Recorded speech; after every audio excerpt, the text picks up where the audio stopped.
पूर्ण सुकं पीठ नाही लावायचं आपण याला, गोळा करून घेऊया.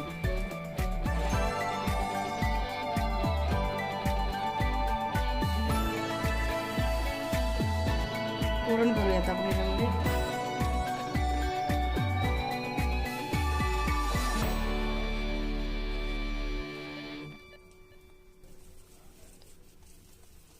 आता असं गोळा करून घ्यायचे आणि आता आपल्याला फुलपाटाला कपडा नाही, तेल लावूया आपण फुलपाटाला.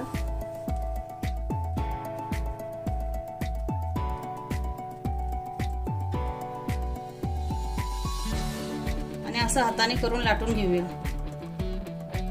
तेल भरपूर लावायचं आपल्याला, कारण ही आपली तेल पुरी आहे.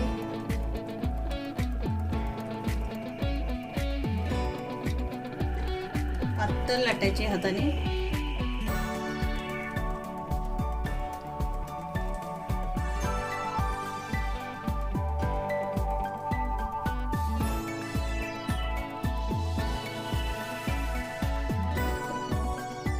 छान अशी झालेली आपली